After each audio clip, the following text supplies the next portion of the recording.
அதில் வந்து என் ஃப்ரெண்டு கார்த்திக் அப்புறம் வந்து நாங்கள் 2 பேர் தான் வந்து ஹைட் கம்மியாக இருப்போம். அதனால வந்து நாங்கள் சுவர் ஏறி குதிக்கிறதுக்கு வந்து ரொம்ப கஷ்டப்பட்டு தான் ஏறி குதிப்போம். ஆனால் இப்போ வந்து வளர்ந்துட்டோம். அதாவது உயரத்தில் சொன்னோம்.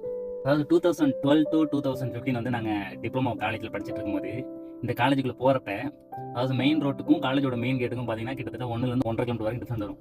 ஆனால் மெயின் ரோட்லேயே ஒரு கேட் இருக்கும். அந்த பக்கம் வாஸ்து சரியில்லையா என்ன சரியில்லைன்னு தெரியல, எவனா சொல்லி அந்த பக்கம் கேட்டை பூரா அடைச்சிட்டு எங்களை வந்து ஒரு ஊரே சுற்றி வர அளவுக்கு சுற்ற விடுவானுங்க. அவ்வளோ தூரம் சுற்றி தான் நாங்கள் காலேஜுக்குள்ளே போயிட்டு இருந்தோம். 2012லேருந்து 2015 வரைக்கும் இந்த கேட்டில் தான் நாங்கள் போனோம். வெளியே இருந்து சுற்றி வந்து இதுக்குள்ளே போவோம். இப்போ வந்து குறிப்பாக என்னன்னா, என் ஃப்ரெண்ட்ஸ் எல்லாம் ஒரு 3-4 பேர் இருக்கானுங்க. நான் அவனுங்க எல்லாரும் சேர்ந்து வந்து ஜெராக்ஸ் எடுக்கிறதுக்காக வெளியே தான் போய் ஆகணும். அதாவது ஃப்ரண்ட் கேட்டில் போனால் கிட்டத்தட்ட 1 கிலோமீட்டர் 1.5 கிலோமீட்டர் மேலே வரும். அதிகமாகவே வரும்னு நினைக்கிறேன் எனக்கு தெரிஞ்சு. ஃப்ரண்ட் கேட்டில் போனால் ஒரு 2லேருந்து 2.5 கிலோமீட்டர் சம்திங் வரும். அதனால் என்ன பண்ணுவோம்னா, பேக் கேட்டில் அங்கே நடந்து போனால் வழி வந்து க்ளோஸில் இருக்கும். ஆனால் வந்து எல்லாரும் செவரேறி குதிச்சு வெளியே போய் ஜெராக்ஸ் எடுத்துட்டு மறுபடியும் உள்ளே வரும் அதே செவரேறி குதிச்சு. அதில் என் ஃப்ரெண்ட்ஸ் 2-3 பேருக்கு வந்து ஹைட்டு எட்டாது. நானும் அப்போ குட்டையாக தான் இருந்தேன். அவனும் கொஞ்சம் குட்டியாக இருந்தாலும் வந்து ஹைட் எட்டாது. அங்கே வந்து ஸ்டூல் எல்லாம் போட்டு வெளியே ஒரு ஸ்டூல் வச்சிருப்பேன், சின்ன ஸ்டூல். அதில் ஏறி குதிச்சு உள்ளே வந்து ஜெராக்ஸ் எல்லாம் சப்மிட் பண்ணிட்டு போவோம்.